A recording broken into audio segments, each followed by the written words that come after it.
Take a look behind the curtain with a real whistleblower and American patriot. Prepare to embrace the uncomfortable truth because this program has no time for comforting lies. Here is civil liberties enthusiast, Second Amendment defender, and recovering FBI agent Kyle Seraphin.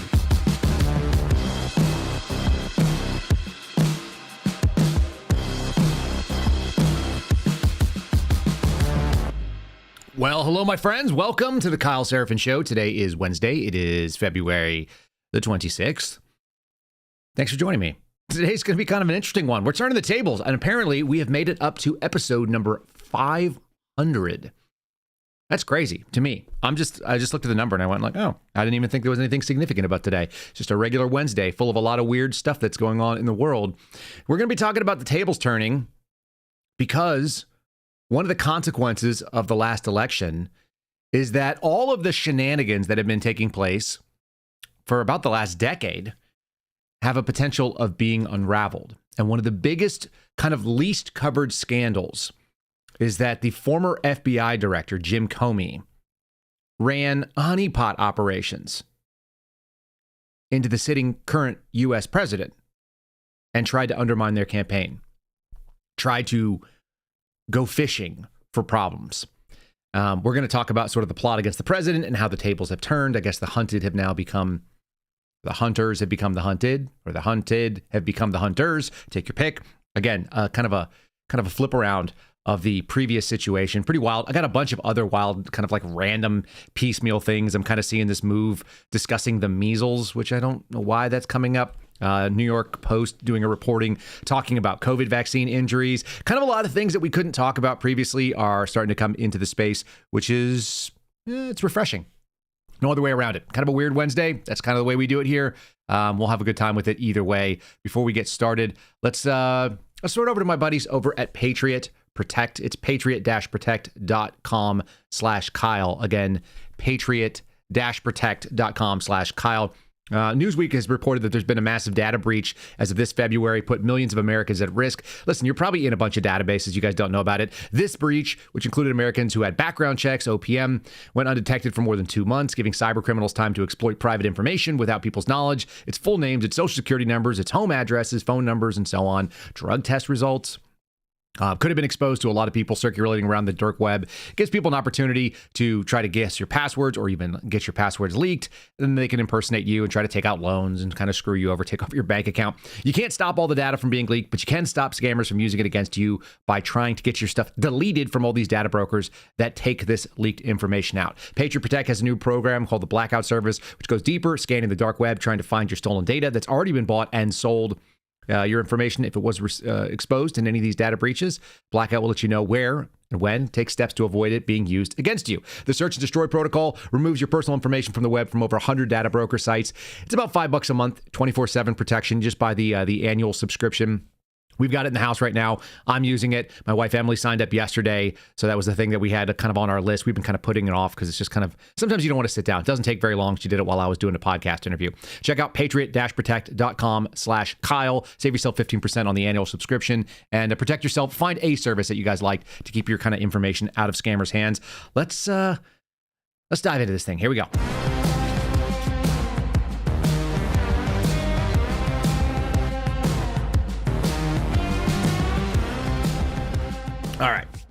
All right. So I just grabbed some coffee while we ran the little title card there. I like it that some of you guys know that the song is Let's Go, Go, Go. And so you actually type that into the chat. And for those of you that don't realize it, our chat is running on rumble.com/Kyle Seraphin. Every time we do this, if you're listening in the replay, you get to see a little taste of it. If you're watching over on Spotify, where you can see the video or the audio, whatever you're into. Let's do the first story. This one's fun. Kind of want to warm up with it. Face Off versus the FBI director. Oh, I see a familiar face on there. There's Kash Patel. And I also see another familiar face. That's Richie McGinnis, who was on the Sunday Sit Down. He wrote an article that came out on his Substack, published it yesterday. No, the day before yesterday, rather. And he sent it over to me on X. It says, I played hockey against the FBI director, Kash Patel. I thought we had the newly sworn in FBI boss beat until disaster struck. It's kind of a comical thing. He talks about playing hockey against Kash Patel's team. If you listen to our Sunday Sit Down, you know that he has a team that may or may not be called the Narcs. short for narcotics agents. And he may or may not have the number 420 on his jersey because Richie is kind of a turd disturber. It's just kind of the way he is. I like a lot of things about that. It's very familiar to me. It reminds me of like one of my brothers. And apparently he was taunting Cash Patel from the benches while Cash was skating around on the ice. This actually was going on. I found out after the fact that Cash was actually doing the skating and didn't realize that the announcement was going to come out about Dan Bongino until he got off the ice and then found out that they had actually done the announcement. It was his choice, but didn't know that they were going to release the information.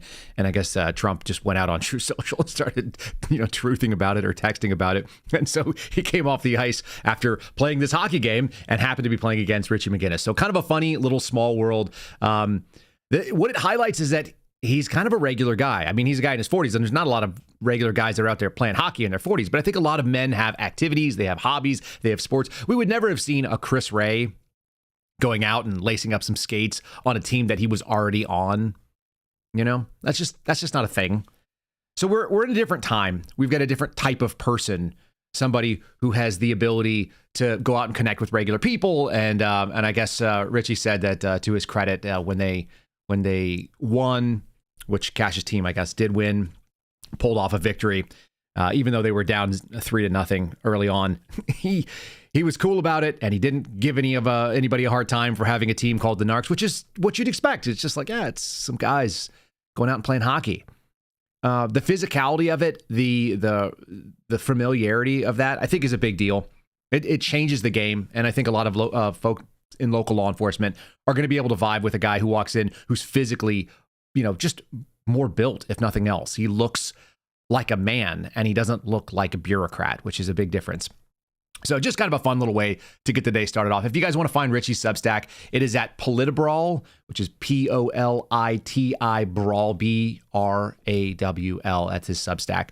And that one's a good read. I'll put it over in the show description. I'll put it in the show notes for our articles, which we always do. You guys can go to KyleSeraphin.com. It doesn't cost anything to go over there. If you want to go and check out the articles that I reference during any show, that's an easy place to go find them. And you might as well do that. Next thing I wanted to touch, because I just feel like it should be trending, and it's not. The term butthole laser came up yesterday. If you guys missed our show, if you were not part of the program yesterday, I do encourage you to do so, only because some of the shocking information that's out there. And we got a really good read. I shared out some short videos of George Hill talking about it, and I think you guys should be aware of some of the shenanigans that are going on behind the scenes in our national security service. It is part of the ideology that permeated.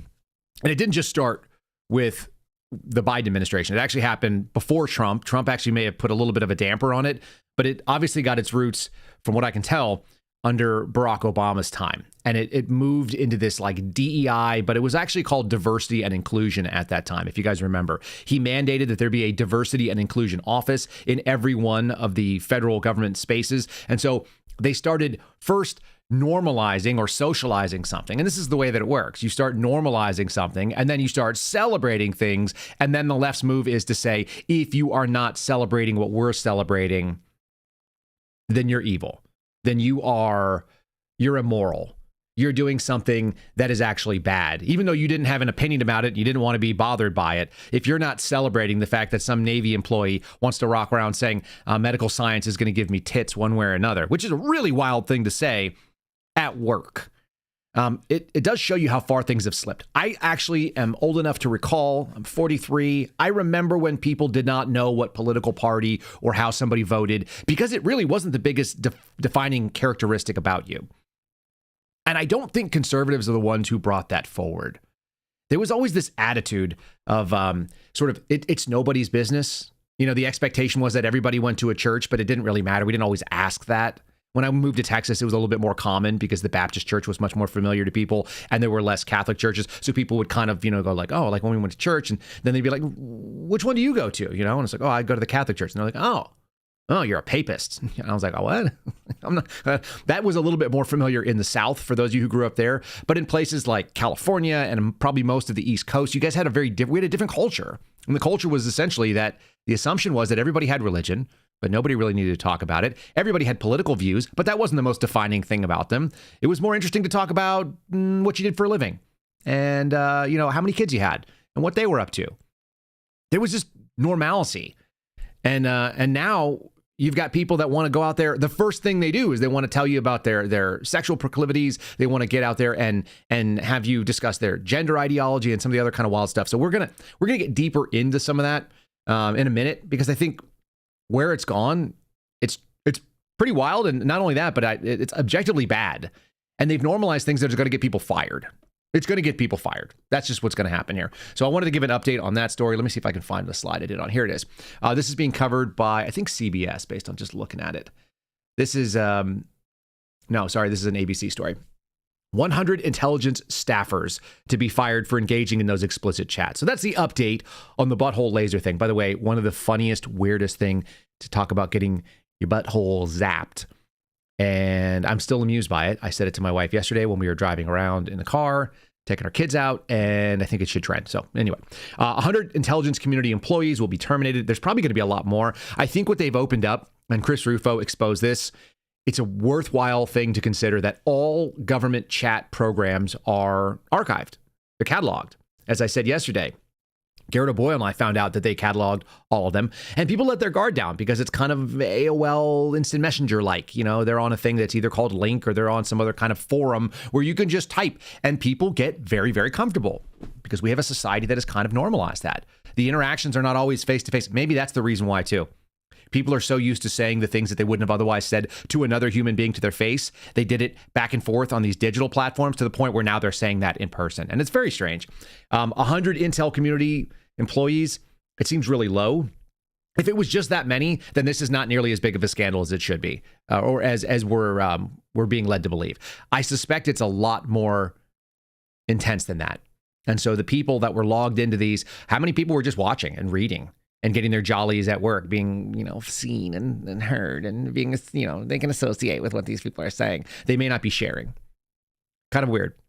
The chats were hosted on servers that were specifically for the NSA. That's who maintained them, and they were secure places. Again, this came out of that Obama era policy of diversity and inclusion, because first you start saying that you're protected, and then you start saying that it's normal when it's not, and then you start saying that it must be celebrated, and then lastly, it's like, not only is it celebrated, it's actually part of your job to go engage in this, which is why they had these channels. The two servers that were in question, one was called it was called LBTQA. I guess they left the G out. Oh, interesting. G is the only one letter that made sense to me. And then the other one is called IC, or Intelligence Community Pride, TWG. No idea. Weird stuff.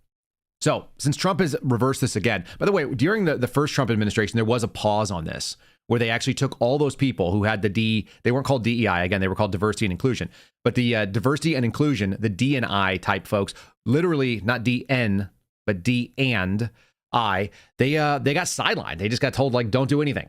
It came towards the tail end of the first Trump term, as I recall. And so they just sat around and collected paychecks. A lot of federal waste. It's pretty standard. Okay.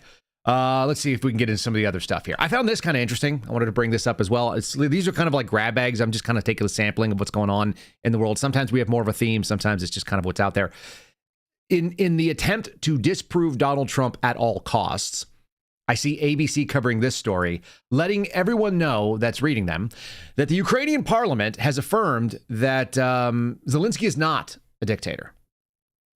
You'll notice that the push has been to try to line up Donald Trump with Russia. It's whatever you can do to slander him. So it's Donald Trump equals Russian stooge. That was a Joy Reid take. Probably one of the reasons she's not on the air anymore. It was Donald Trump equals a racist. We got some fun stuff about that in a second.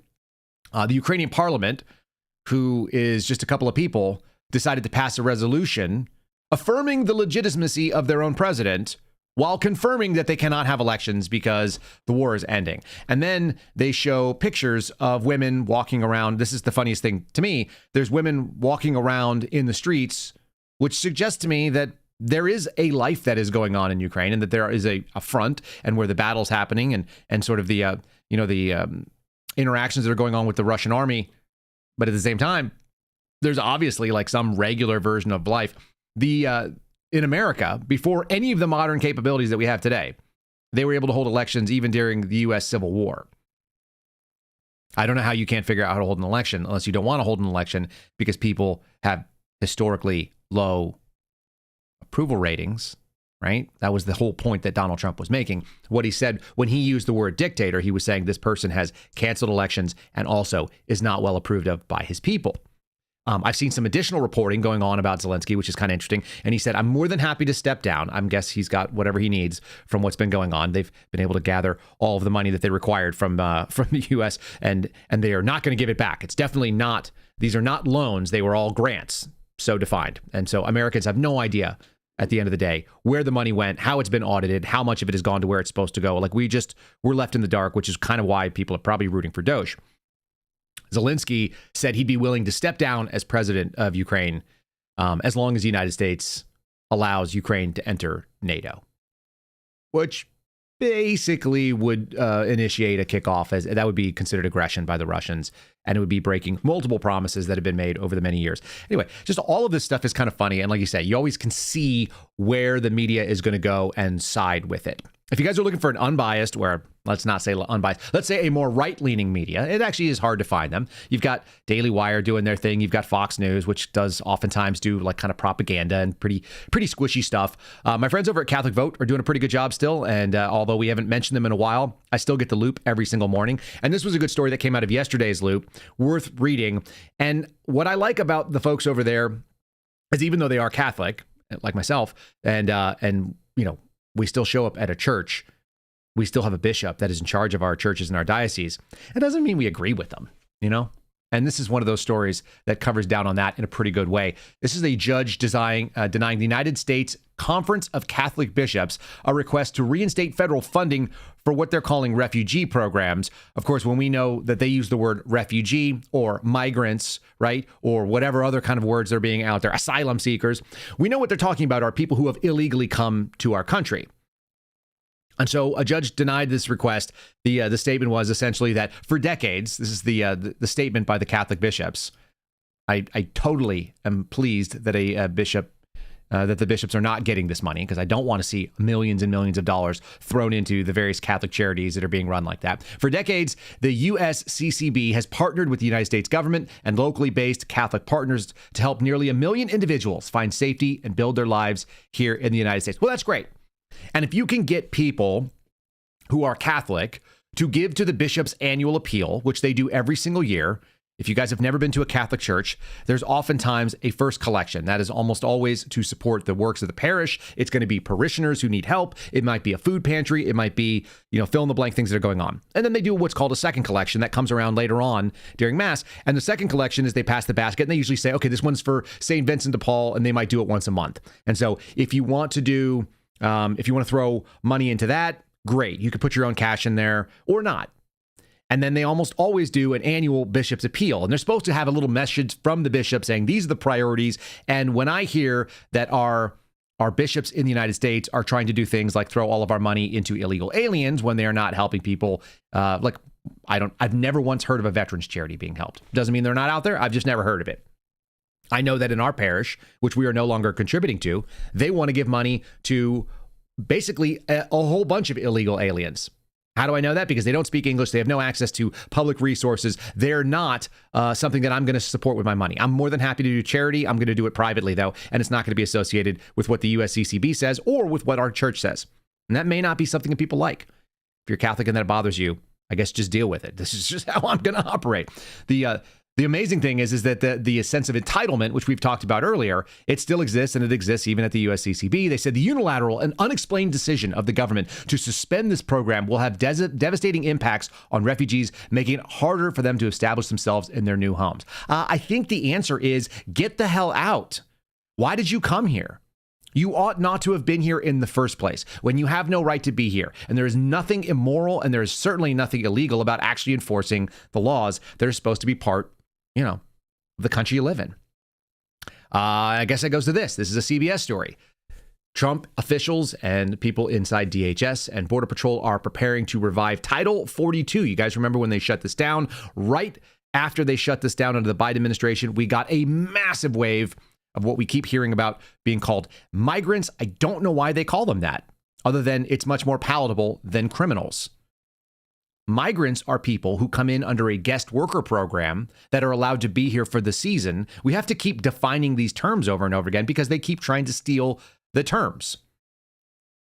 The term migrant means you showed up under a guest worker program. You got a visa that enabled you to come into the United States and do work, probably in fields, probably in some sort of like seasonal type facet. And then you got to go home and you get to take the money with you. You get to use it for however you want. Most of the people that work in these migrant worker camps are actually including like room and board. They have big bunk houses and stuff like that. It doesn't sound like a great gig, but if you got no other opportunities and you live in a place that doesn't have it, yeah, maybe you want to come to the U.S. for a little period of time, go make some cash, and then go home. And there's no problem with that. That's well within U.S. law. What you're not allowed to do is just go and run into this country and then like settle and then ask for Catholic Charities to go and support you and then cry when they kick you out because you don't have any legal right to be in the country. If you did this, if you as an American did this anywhere, it wouldn't fly. Most of us would never consider it. How many of you would try to go to a country without having a visa, without having a passport, without having some sort of purpose, identification, money to be able to get there? How many of you would just show and present yourself, like, I don't know, in France? And then just be like, yeah, like the French government obviously has to take care of me. I showed up. That's not real. You couldn't do that in any other country. You couldn't go to anywhere in Africa and make that happen. You just die. The U.S., like we've had this massive policy, and I think it goes to the same thing that went on with the DEI era of Barack Obama. In the military, we called it mistaking kindness for weakness. We're seeing this big push to mistake kindness for weakness. And people have taken us at our word because we continue to err on the side of weakness. We don't enforce our own laws. We don't do things that make any sense. We're pushing against like our own best interest. And then you see all this crying about it. If you don't agree with it, the status quo. So this was kind of an interesting little bit here. In addition to reinstating Title 42, I got to find the story here. This one coming from ABC News. Homeland Security is going to create something that is giving an opportunity to these folks that have been here illegally. And they're going to allow people who don't have legal status, aka illegal aliens, they're going to give these people the opportunity to register information with a database that tracks them so we can try to compel self-deportation. We're going to give people an opportunity to comply. If you guys remember, that was one of the things that I thought would be the best idea. Give people an opportunity to self-deport, but put your name on the list so you can be at least allowed to come back under the right circumstances at some point in the future. Or if we hunt you down and we spend the resources to do it, and we find you, I saw a Twitter post earlier today stating something to the effect of Eric Prince said he'd be willing to go round up 500, I don't know what it was, 500,000 a month or something like that, or like 10 million over the next year and a half, and it was going to cost $25 billion, and that whatever his company's called now, X, Academy, Blackwater, whatever it is, that they were going to go out there and be able to do that for $25 billion. It's actually relatively cheap, probably compared to what we're spending on it, which is also insane. But the idea that you would get people a chance to register and therefore avoid some of the criminal penalties because you're at least showing good faith, it's an interesting idea. Here is Jaya Paul crying about these people being deported. She's very upset because what we keep finding out is that people on the political left, especially their representatives, they're appealing to the heartstrings. I actually saw a sign that was out there on social media today that said, "We stand with federal workers," or "We support federal workers." Can we take a second for that? We support federal workers, putting it on a sign outside of your house. Apparently it was in Fairfax County, Virginia. More on that in a second because Fairfax is about to get some property tax hikes. They're right outside Washington, D.C. It's my old county. For whatever it's worth. That's where I used to live. We support federal workers is one of the silliest things you could put on a sign, because if you pay taxes, so do you. It doesn't mean that you want to support federal workers, mind you. That's, I think, where we're getting kind of the amusement. I support federal workers and you support federal workers. And if you have Social Security and you're paying taxes on an income that you've already had to pay taxes on, yeah, you also support federal workers. We all support them.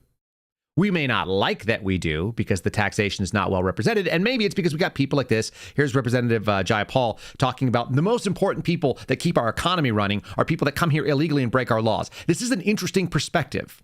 It's a losing perspective, it turns out. So I don't mind them having it, but let's highlight it anyway. We can't let them continue their lies and their distractions. We can't let them deport the millions of families across this country who have been doing the work that keeps our economy going every day. We can't let them scapegoat and criminalize immigrants who contribute, who are our neighbors, our friends, our churchgoers, our community around us that we deeply love. Immigrants are us. Immigrants are us, and we all deserve respect and dignity. If you look at the food that's on your table, think about who picked it. If you look at your homes, think about who built them. If you look at your vulnerable elders and your kids, think about who's taking care of them. I'll take saying the quiet part out loud for 500, Alex, please. So the people that picked our food and built our houses and take care of the elderly are all illegals, and they're all in danger of being deported, and therefore we must protect them because they keep our economy running. That's a wild take. There's also some of these people mixed in. Here's a story about an Uber Eats driver who was masquerading as a female by using a picture of his mother, speaking zero English, and then doing things that, like probably should involve the death penalty because you have no right to be in this country. And we even still give people like this fair trials because we're so fair. That sense of fairness, that sense of even though you have no right to be here, even though you violated our laws, even though you've wrecked the life of a human being that does pay taxes and does have a right to be here and should not have to undergo any of this, even though that happens, we still treat you like a human being instead of like an animal. But don't mistake our kindness for weakness. This person needs to be tossed into a dark hole. Let's just listen to what happens. This is one of those people that Jayapal doesn't want to throw out because they are the very reason that our economy works, apparently. 21-year-old Colombian national Robert Rodriguez Melendez in court accused of rape. The victim, a woman waiting for her food to be delivered by a female Uber Eats driver. The woman in the driver's profile, allegedly his own mother. When the delivery driver arrived, it was a male party rather than the female party listed on the delivery driver's profile. The driver did not speak English, but told the named victim that she needed a 4-digit code in order to complete the delivery. That's when trouble started. The victim allegedly let him in out of the cold and called her Spanish-speaking friend on a 3-way call to Uber tech support. At some point during the call, the man gained possession of the victim's phone and disconnected the call. The hang-up led to horror. Eventually, the rape in a nearby bathroom ended apparently due to the victim's Spanish-speaking friend calling her incessantly. She reported that she picked up her phone, called Miss Maldonado back, and asked her to tell the suspect to leave. Days after he fled the attack, police tracked the illegal immigrant down. His case moved from district to superior court. Prosecutors want him behind bars. Yeah, because that guy, he's the reason that our economy runs, right? Now, is that one example? It is. But should that example even exist? There would be outrage in most countries if they found out that people who were not allowed to be in that country, if an American showed up without a visa and then started raping people while working in a job that he wasn't allowed to actually be part of. When I lived in England for a little while, my passport stamp said no access to public funds and no ability to work. I got special dispensation to receive an offset for my own costs when I worked for the Mayor of London's office. I did that for about 6 months, and I think we got like 50 quid a month, maybe. It was like enough for like whatever the cost is on the subway, the tube there. That's it. Like, and we had to get, like a handoff for it because it was my own cost that they were going to reimburse. You can't go and get a job there. Not in England. You can't go get a job in most countries without permission to actually work. No right to public funds, no right to public services. You're just there as a tourist. Even if you're there as a student, you're going to live there for some short period of time. Nobody does this. It's suicidal. It's how you destroy yourself. All right. While we're talking about our values and the things that we actually care about, how about we talk a little bit about one of our sponsors, Patriot Mobile, who, doesn't throw money behind these leftist causes, which is kind of nice. 21-year-old Colombian. That's not the right button. This is the right button. See? Not a Fed show at all. All right. PatriotMobile.com/KSS. That's the website, guys. Just because the election is won, there's still a big fight. We're talking about it in the FBI. We're talking about it in the election reform. We're talking about it in the immigration reform battle, all of these things. If you guys want to take a stand, you can do so with Patriot Mobile, who's leading the cause. They are the only Christian, conservative, wireless provider. That doesn't mean you have to do kindness for weakness. It means that you can vote with your wallet without compromising on quality or convenience of your cell phone service. It means that you can get exceptional cell phone service. If you have it today, you can get it in America from Patriot Mobile. They operate on all 3 of the major wireless networks. You can get cell phone service anywhere that you are if you already have cell phone service. And you'll get US-based tech support, which is nice. You'll get a support center from Americans who are not illegal aliens who speak your language. You don't have to deal with that problem. They protect the sanctity of life. They believe in supporting veterans and first responders, and they spend their money and their contributions to support the First Amendment and the Second Amendment, things that we think are really important. Again, US-based tech support is a nice thing to have. You can go to patriotmobile.com/KSS. You'll get a free month of service when you sign up with our promo code KSS. That's Kilo Sierra Sierra. Switch to Patriot Mobile today.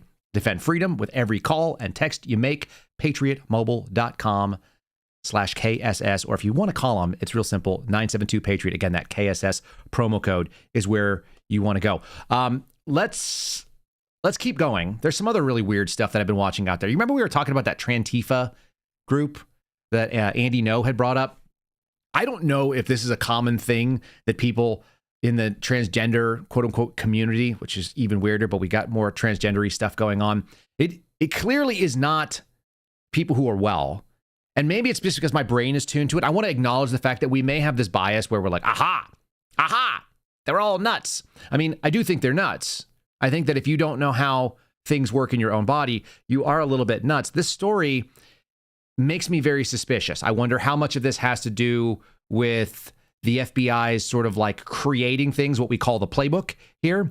The story is Seth Andrea Gregori being held in Nueces County Jail. This is near Corpus Christi in Texas. And I got another story here from ABC, so it actually made a little bit of national news. He was arrested for making terroristic threats and apparently planned a mass casualty attack.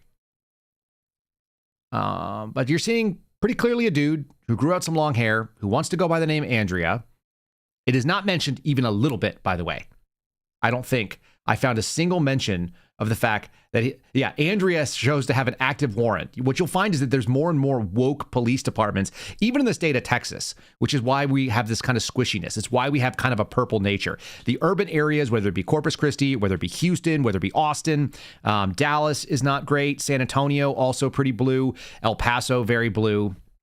All of this stuff is interesting because for a place that if you were to go in the country, like where I live, you can drive 15 minutes and be in the very rural part of Texas. And you're going to deal with old school, regular Americans, AKA like regular Texans, people that I would have met here 40 years ago. And then you can kind of like go into the urban areas. And my wife and I went to a post office box. We had to drop something off for a return yesterday. And she was mentioning, she was like, it was a real weird smattering of kind of current society.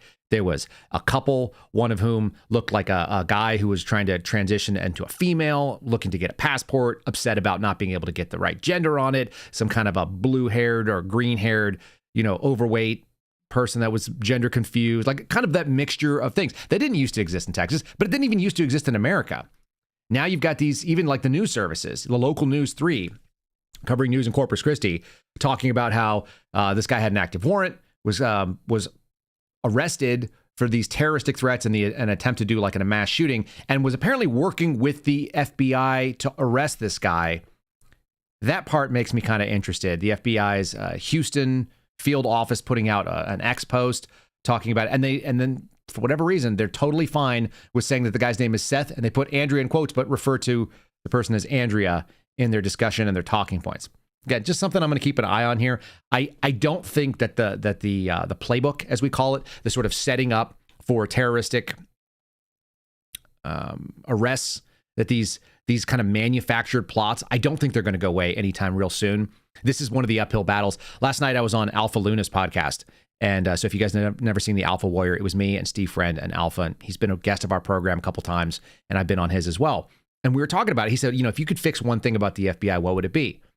And my initial instinct is like, if I'm going to talk to Dan, if I'm going to talk to Cash and give him that one thing, we've got to take the intelligence apparatus away from the law enforcement capabilities. You cannot have it. Seb Gorka accurately named it the first time that he and I were ever talking about it. We have a secret police force, right? You can't have national security intel tools, whether they're talking about transgender surgeries or butthole lasers or whatever. You can't have those people working on behalf of folks who have badges and guns and go out there and do federal law enforcement. So for me, that's the big issue. And then Steve honed in on the second big issue, which is that you cannot have This IPM, this integrated program management, it is the single biggest danger. And it's going to be a thing that's going to be an uphill battle for guys like Kash. At least he's aware of it. I don't know that Dan is fully aware of this thing, but as they dig into it, they're going to find that there's essentially this quota system that says you need to have X number of terrorist cases. So did the FBI in Houston, in order to hit these metrics that are required for them to be able to get their bonuses, did they go out there and manufacture these things? And every single time I see it, until I hear that IPM is dismantled, I'm going to ask those questions. And you should too. We should be suspicious of them. Just because the leadership has changed doesn't mean that we're not dealing with like the same stuff that's going out there. Kind of interesting to kind of focus in on that. Again, the leadership change is not going to be a fix. It's not going to solve the problems right off the bat. There are going to be continuing problems, and they're fighting this uphill battle. And while we're talking about the ex-girlfriend, let's talk about actual ex-girlfriends and actual evil. The fun thing that is going on right now, and maybe the topsy-turvy, the tables turn piece, is that at least people who are paying attention and know about all the scandals, like most of the FBI agents I talked to when I was working in the Bureau did not know about the scandals even that the FBI was involved in. They could not have given you a really good grasp of what happened with Crossfire Hurricane the way many of you have. They probably, I guarantee you, if you actually told people about Plasmic Echo, which was the name of the case that was involved in the Mar-a-Lago raid, they probably don't know what actually happened there. And they don't even know enough to be outraged at it. And they certainly don't know about the controversy that apparently happened. My name got dropped on NBC the other day by Ryan Riley, which is always really interesting. I'm going to play this for you. And then Ryan Riley is kind of a turd disturber as well. We're friendly at this point. Like we talk and sometimes, and like, I'm not mad at the guy for what he said. He's not totally wrong here, but this is slanted. I'm going to kind of like straighten this out. This was used by Julie Kelly on social media in the last couple of days to say this is why Kyle Seraphin is still, a Fed or whatever it is. It turns out maybe her buddy Dan could look in and find out that I haven't been paid in a long, long time. That would be kind of funny. But I want to debunk this because I want to be fair as usual. I want to give you guys information, and we're going to talk about the two different divides inside the FBI. We're going to go to the ex-girlfriend situation, Timothy Thibault, which is going to be the next story up. But first, we're going to play this little NBC clip, only because, it's on MSNBC, so it's a little bit harder left. I knew I recognized this lady. Not the most unfair take I've ever heard, but worth looking at. We'll debunk it since it went out and made the rounds on social media. My name was implicated. Ryan Riley, you have some great reporting on how this is being received inside the FBI. Tell us about it. Yeah, I think a lot of eye rolls sort of within the FBI. But remember, there is a contingent within the FBI who is very supportive of Donald Trump and some of the moves that he is making. But when, Dan Bongino was announced, what my brain immediately went to was actually an interaction that he had with a former FBI special agent who's also now a podcaster, Kyle Seraphin. He's someone who is in very close communication with Kash Patel. Kash Patel's foundation, before Kash Patel was FBI director, actually had paid Kyle Seraphin's family along with a couple of other right-wing FBI special agents. And there was this falling out because there's just disagreement about how this Mar-a-Lago raid was being discussed, because Dan Bongino accepted this sort of premise that there was something untoward about the Mar-a-Lago search, that the FBI had messed up there. And Kyle Seraphin looked at those documents and said that, no, this is actually really standard operating procedure. So there was this enormous falling out, even though basically Dan Bongino was the reason that Kyle Seraphin got onto the radar of Kash Patel and received that money. That's where he did his first interview, for example, when Kyle Seraphin was still this FBI whistleblower. There was this falling out over just basic facts because, Kyle, for everything about him, he's someone who is very much so about, establishing the facts. And the facts is that this was standard operating procedure, how that search was conducted. The FBI did not have a plot to assassinate Donald Trump when they searched Mar-a-Lago, when Donald Trump was all the way in New Jersey. So, you very quickly see this sort of breaking out into a different realm where, He goes on. Not much of it is relevant after that, but there's a couple things. First of all, he's not totally wrong about that, and he's not totally right either. And so, as usual, I think people get some of the story and they have a little bit of a lean to it. So it's not an unfair take, but it's not 100% correct either. The daylight between what Dan Bongino and I were saying at the same time was almost none.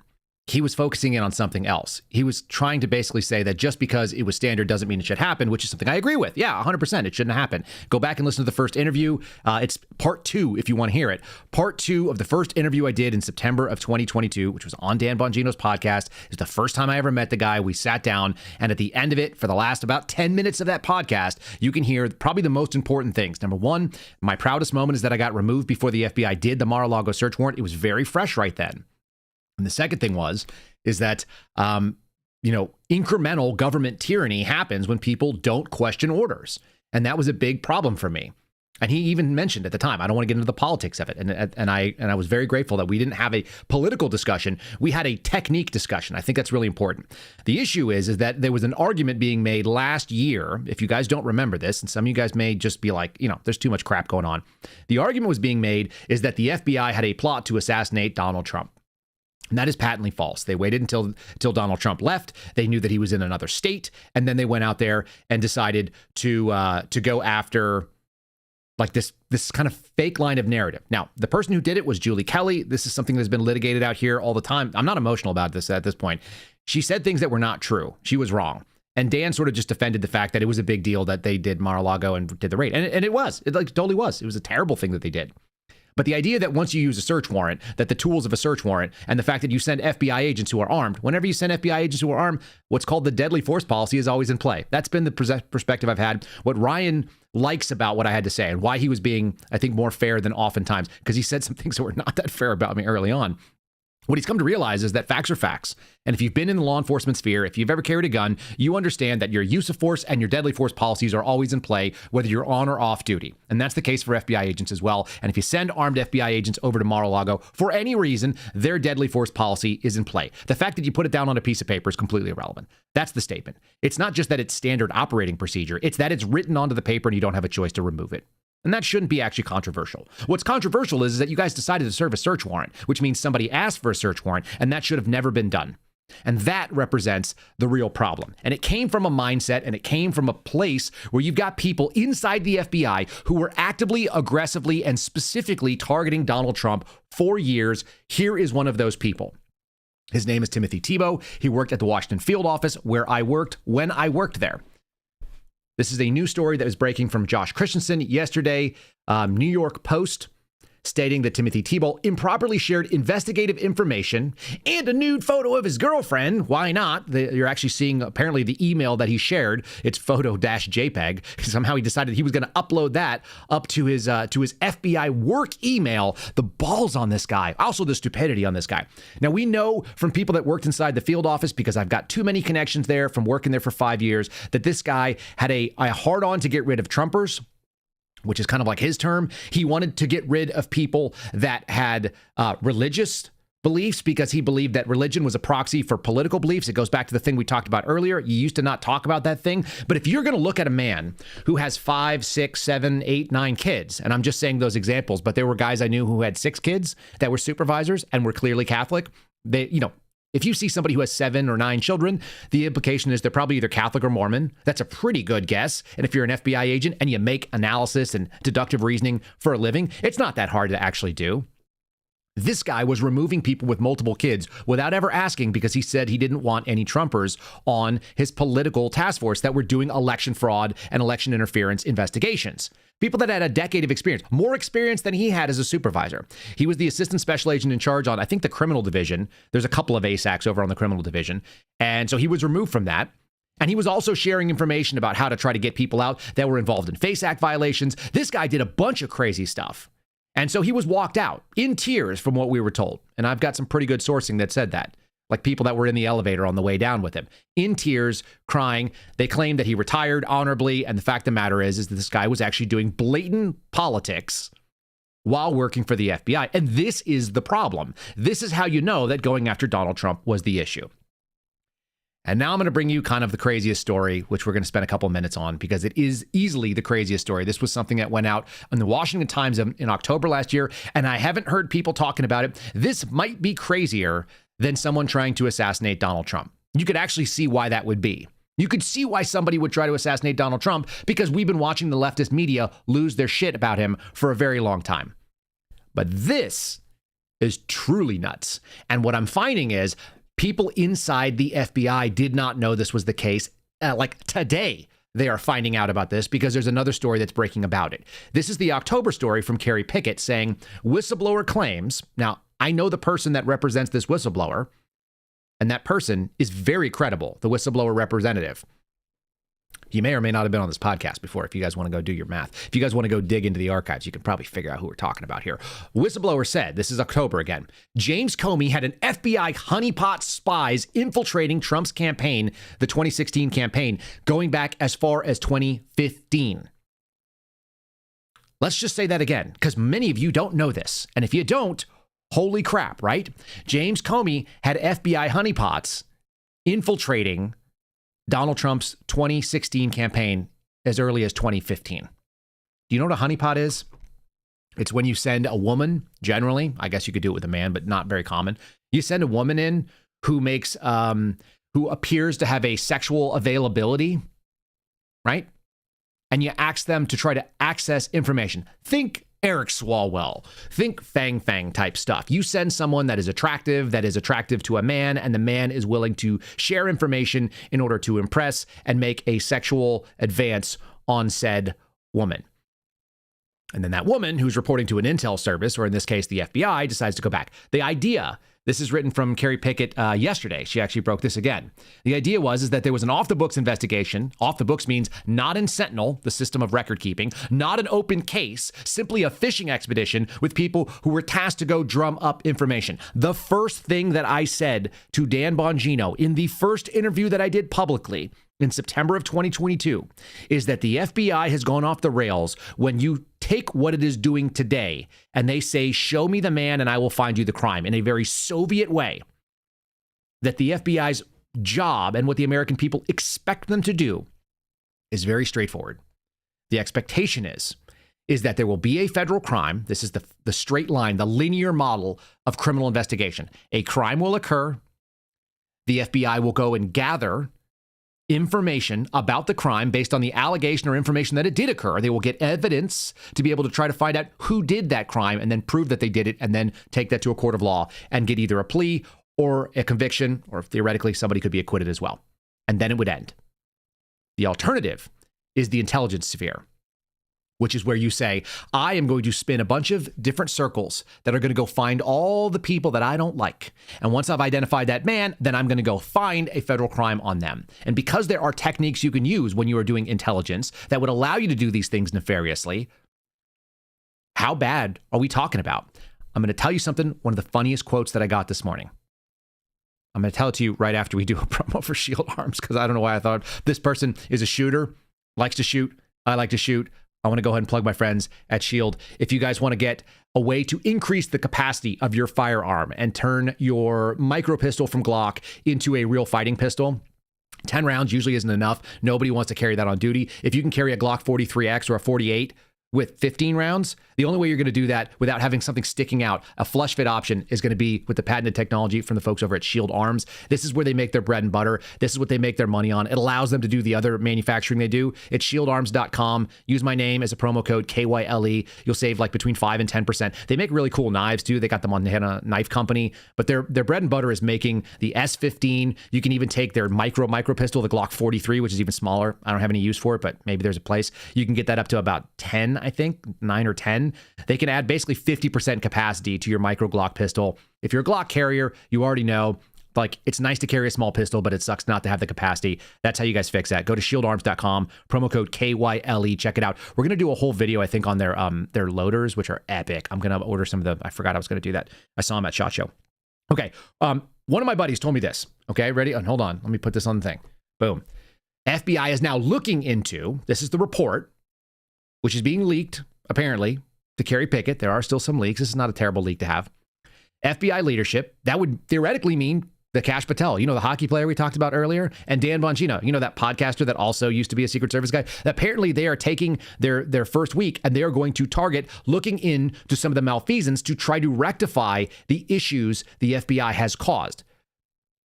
It is not a mistake that when I told Kash, congratulations on his nomination, but also, dude, you just inherited a crime scene That former agency is a crime scene, and so now the FBI is going to have to investigate the operations of the FBI from 2015.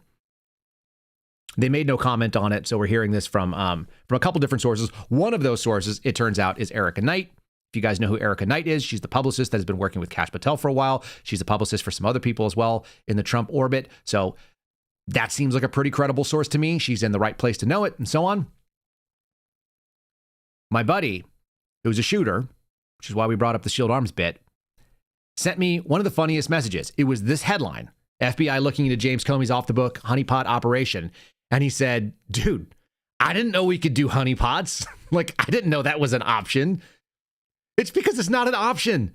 That's not a reasonable federal law enforcement option. And yet we keep finding out that the FBI was doing this. And by the way, they weren't just targeting people like Donald Trump. This actually should be a very broad condemnation of this crap. If you watch this program, you know that we talked about a story with Trevor Aronson. They had a woman whose name was April something or other. I only remember her first name was April because I knew it was a month. She was this like busty cop in either Aurora or Denver, Colorado, and she was trying to infiltrate a BLM movement and sort of like the Antifa cell that was going there. And they sent her in and they said that her backstory was that she was a sex worker. And so she would basically set up a honeypot out of an apartment that they rented for her, and lured guys in from Antifa/BLM type stuff and tried to get these guys to buy guns. They thought they were going to go hook up with this chick. You're not supposed to be able to use honeypot operations like that. I get that intel services do that, but law enforcement in general is not allowed to do that. This is the problem with the FBI being part of the quote unquote IC. It goes far deeper than butthole lasers and having people in classified chats talking about their transgender surgeries. The danger is that they start using those techniques. Now, I'll share this. This is not classified. This is just not well known. The FBI has a mutual exchange program that goes on with the CIA. And if you don't know this, like I have friends who were in that program. They're really good people and they're very honorable. They also ended up not going all the way through the rest of it. We're talking about the FBI sends badge and gun carrying case agents to a place that creates what are called case officers, intelligence officers who work in recruitment and intel operations. And the FBI sends these case agents, who in theory are supposed to be criminal investigators, that's their job, to learn how to be case officers and to run intel ops, and then runs them domestically in a system that's called the National Resource Office, or National Resource. Is that right? I got to look it up. I know it's called NR. It's slipping my mind right now because it's Wednesday. If you're going to have FBI agents trained to act like CIA case officers, then you're going to get CIA case officer techniques that bleed into FBI operations. It's unacceptable. But that's what happens when you have an intel agency that's supposed to be doing law enforcement. It's the single biggest thing. It's why when Alpha asked me right away, boom, I know exactly what the answer is. The answer is we cannot have this anymore. It's got to stop. It's not just the ideology. And we know that people that are at the CIA right now, a lot of them have a big and aggressive academic background. They've spent a bunch of time in school. They get national security degrees and so on. And when you do that, you get more and more woke, you get more and more leftist, you get more and more suicidal compassion and all the things. It doesn't matter whether you're talking about what's going on there. They have the same sympathies that the United States Catholic bishops have. It's all taken us down the wrong path. And they're all part of the same language and ideological capture. This keeps happening. I've got this this crazy moment. We talked yesterday about like how leftism ends up failing. It's that they've divorced the mission from the reality of the people that they're being served, right? That's what that urban doom loop was. If you guys didn't watch yesterday's program, watch the end of it, and you'll see that Portland is essentially going into a place where they've been taxing people and they've had really bad policies. A lot of them are hard left, including some just like allowing crazy people to run the city. And those people have run regular people out, which is why they had 10,000 people a year leaving. I was actually just told yesterday by a pretty conservative guy in Oregon that Oregon swings on about 100,000 votes. And we've watched like 20,000 people in the last 3 years leave Portland by itself. You could actually swing Oregon back with enough people leaving. The problem is the people that are leaving are probably on the conservative right. So it's actually probably getting deeper. The bad policies are bad policies, whether you like it or not. Here's Fairfax County, okay? talking about bad policies. And what we haven't seen, and I think this is sort of the legacy that's going on with Donald Trump right now, is that we're seeing people, even in the local media, who are generally pretty captured and stay pretty in line with what goes on in the national media.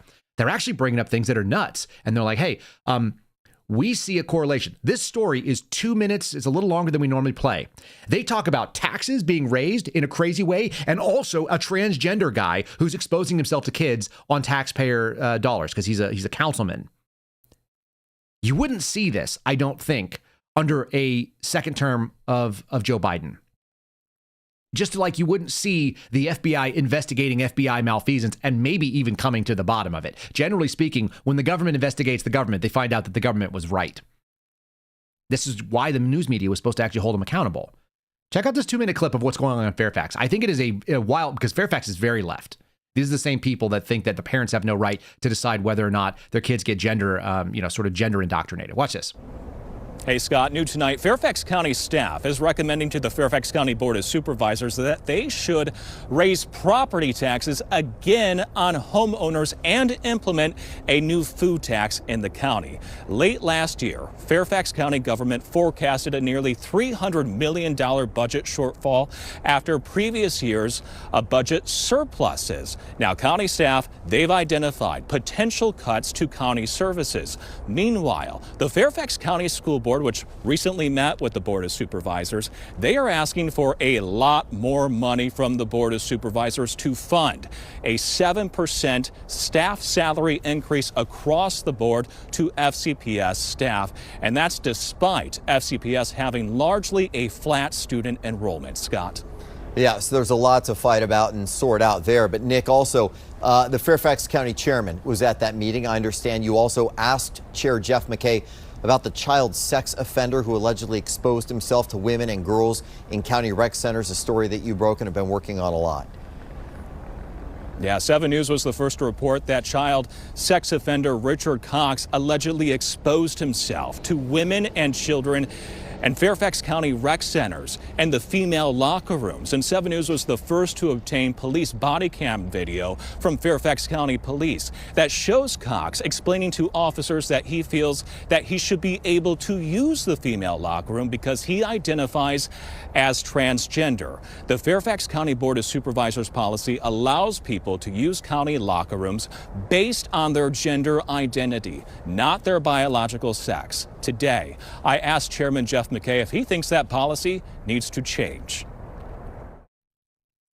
How many times have you heard local news draw a line in the same story, in the same little segment, between bad tax policy and, by the way, your tax dollars are paying for a transgender sex offender guy that wants to go and expose himself to little girls? That is a sea change. In the same way it's a sea change to finally find out that in 2015, Jim Comey, who is now 2 FBI directors back, was sending 2 women to go in, basically present themselves as sexually available. By the way, the story that Kerry Pickett said, they essentially moved one of these women into the senior ranks of a FBI field office that is a major office. That's going to be a real easy thing to uncover. And the other story is that they moved the other female into the CIA in some sort of a liaison job, or maybe even over into that case officer work, and therefore hid her as well. Both of those are things that can be uncovered. And that is massive scandals. To the point where, like I said, most FBI agents probably don't know. Last night I was asked about the question, and it was like, I think there's probably like a 70-30 breakdown when it comes to politics. 70% of the people that work in the Bureau probably don't have any politics or any awareness. Like most Americans don't know what's going on around them. 15% probably hard left, 15% maybe on the more conservative side that are aware, or at least people that have awareness in those spaces and consume those news. But it's quite funny that I've got friends that didn't realize, who said we could do honeypot operations? Because those would be really effective. They just seem really, really unethical and probably illegal in most of it. In any case, I think it's an interesting moment to watch where the news media is suddenly covering down on these things. And you're like, oh, so they actually are doing some stuff that might go against sort of the narrative that has been out there for a while, which is that everything was on the up and up. I think that's why you got a Dan Bongino in. I think that's why you got a Kash Patel in there. Both of these guys spent all their time kind of debunking the Russia stuff. They're re-adjudicating what happened at the beginning, 2015, 2016, the whole plot against the president. I'll play you a little quick clip of it. This is something we played the other day. If you guys want, I can put it on locals if you want. So let me know in the chat if you guys want to see it. And then you guys can find it over on KyleSeraphin.com. Again, this is a little clip of the now hockey playing FBI director talking about, some stuff that we really haven't solved in this country because a lot of people on the political left still don't realize that the Russiagate stuff was a hoax. And all of these things sort of started coming together in a very unusual fashion. I said, Devin, we're following the money, and I'm going to tell you right now that the DNC and Hillary paid for this. It was 9 a.m. on a weekday, and he literally looks at me, he goes, Cash, if you're going to start drinking this morning, get out of my office. It always goes back to the money, and it's the easiest thing to follow because you have to document it in some fashion or you got to move it in some way. We were able to, pursuant to the judge's authority, allow myself and one other colleague to visit banks' attorneys and review in closed session the records. And we were not allowed to disclose it to anybody what we reviewed. So there you go. Right. And if you guys paid attention to Dan's podcast, and I know a lot of you found me that way, maybe you are a dual follower, maybe you follow one or the other at this point. But when it comes down to it, Dan spent an awful lot of time, wrote an entire book that was tracing some of this information. This stuff needs to be solved because America doesn't get to just cover over its sins and move on. We have to pull it out. That's why people are still interested in what happened with Kennedy. I actually had an FBI agent reach out to me and said he found new evidence, which I don't know how you do that, but whatever. People are still interested in that. They're talking about declassifying all the JFK files, the MLK files. These are crimes going back into the 70s. And guess what? They implicate the FBI or the CIA or both. It's problematic. We can't just cover up the sins and expect that our government is going to be able to carry on. Again, I didn't know we could do that is not really like, that's kind of telling, isn't it? It's not the way it's supposed to happen. And so what's the big scandal that they're going to focus on? I'm watching this over on the left. I've seen like more than one kind of scandal piece on this. Donald Trump apparently is going to run for a third term. I'm trying to see if I brought a slide up. Maybe I didn't. Maybe I just got a video of it. Okay. The claim is, and I've seen this on now multiple mainstream media sites, like Donald Trump is trying to tell people he wants to run for a third term. In light of sort of the last couple days here of Black History Month, Donald Trump did some celebrations, brought some people out. This is kind of statements he's doing. I think he's just trolling the media in a really funny way. So for anyone to take it really seriously is sort of absurd. But here he is sort of talking about a third term. You tell me how serious he is. We'll just kind of do an analysis. I'll throw the chat up on the screen after this. This is seriously, it's catching multiple pieces from multiple different agencies with that kind of their hair on fire attitude. Oh, he's going to try to subvert the Constitution like a dictator. I'm proud to say that we received, listen to this, more votes from Black Americans than any Republican president ever. Not even close.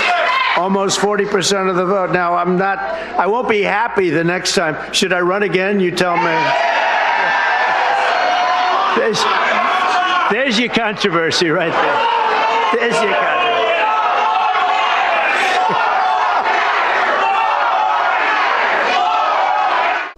Okay, was he serious about that, you all? Is that what was going on? The man was out there trying to tell everybody? No, we already know. He's just trolling them because he knows you can get their attention. There's your controversy. Give you something to write about, right? Give the paper something to lose their mind about. So that's what you're seeing. And it is pretty funny because they did exactly that. I've got a fake press conference, a fake Trump press conference coming in, which I'll play you as our kind of our final piece here. But I also wanted to play this little piece, and I'll address it real quickly because it went out on social media, and I have no idea what this means. And for all of you that have been saying something like this, the other thing, I do eyeball the chat. You guys are like, hey, where are you going? Are you leaving somewhere? Not to my knowledge, no. I'm quoting Al Pacino maybe from the great Glenn Ross movie, and not to my knowledge, no. Here is... Was that who said that? I think that's who said it. Don Jr. apparently made this statement. One of you all actually tipped him and asked him a question on his podcast the other day. Garrett O'Boyle put it out on social. It's gotten like some pretty good things. General Mike Flynn took a look at this and said something. No idea if this is coming to fruition. Certainly not anytime in the near future. And like I said, I just signed another lease to stay in Texas for a year. So we're not going anywhere. I don't have any plans to move, and nobody's told me anything otherwise. Enjoy this kind of like little grenade of confusion that Don Jr. I'm glad someone's asking, and thank you all for being our advocates out there in all the places you are. Will the FBI whistleblowers have an opportunity to get their jobs back in the department? God bless. Yes, I would hope that's the case. Again, I'm outside of the administration. I think these are things that are really important.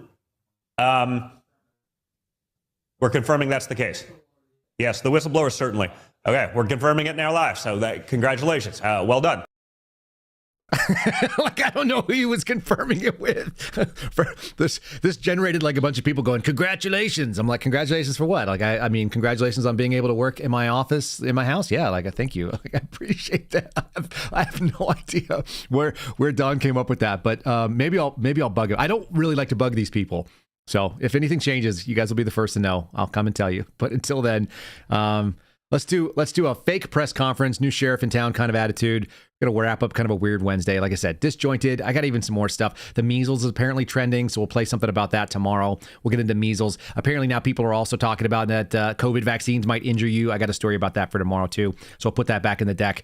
Let's do a fake press conference and shut it down for the day on this Wednesday. Right, let's get this over with. First question, Robert, hit me. What you got? Caroline, do you have any comment on President Trump's recent profanity? Yeah, it's fucking awesome. I just don't understand how you can say Bob, that. Bob, what? Shut the fuck up. I'm talking. The last administration was too polite to say this to you fucks, but quit acting like a bunch of bitches. Caroline! Mark, it's that time of the month for me, man. I'm not in the fucking mood. You in the front, hit me. Caroline, your husband's over twice your age. Any comment on that? Yeah, I'll comment. I'm happily married, and I love older men. Gary, your hairline's been receding since you were 6 years old. Any comment on that? Caroline! Didn't fucking think so. Hey, how about this? Instead of asking about my husband's age, why don't you do your fucking job and ask questions that Americans will benefit from? Jerry, I swear to God, you keep crying like a little bitch while the ICE come to your house and deport your poodle. Don't think I won't fucking do it. Like, I don't understand Peter, you're barking up the wrong tree. You're 46 with back problems. I'm 27 with a black belt in jiu-jitsu. Really? I will beat the shit out of you so bad your wife will lead you for Roger. Don't fuck with me. As you can tell, there's a new sheriff in town. So nut up, bring your A game, and start asking better questions. And Peter... What? Dude, stop with the fucking bow tie. What? You look like a pedophile. That's all the time I got for you fucks. I'm out. Why is she so profane? We're just going to add one more little piece just so you guys all can remember that we used to be a sensible country. We used to have sensible people. Back when people didn't ask about your politics, this was considered pretty normal for even a small child to know. Boys have a penis, girls have a vagina. Fact check, true. Guys, I hope you have a great day. I don't know why I thought that was good, but after seeing transgender people being confused, maybe they just need to have a 6-year-old come and explain it to them. Mine can do it. So can that little boy. Probably so can yours. Thank God for that. All right. Have a great, fantastic midweek here. It's hump day, and I look forward to seeing you again tomorrow. Again, you can find us KyleSeraphin.com if you want to get all the articles, rumble.com/KyleSeraphin. Give the show a like, share it with a friend, share it on Spotify. It's free. There's no pop-up ads. It won't interrupt you. So if you're listening to this, you're thinking like, man, I'm really sick of getting pop-up ads, check us out over on Spotify. We do appreciate that. It's where I get the best analytics for whatever it's worth. That's the full disclosure. I just want to be able to see who's watching and who's not. And that gives us kind of the best information about what works and what doesn't. So if you want to help us out, go over there and share the show. KyleSeraphin.com is a cheat code. You can just go ahead and pull it and it'll get you right to Spotify. God bless you. See you soon. Thanks for listening to The Kyle Seraphin Show, streamed live weekdays on rumble.com/Kyle Seraphin. Follow Kyle on Twitter, Truth Social, and Instagram at Kyle Seraphin.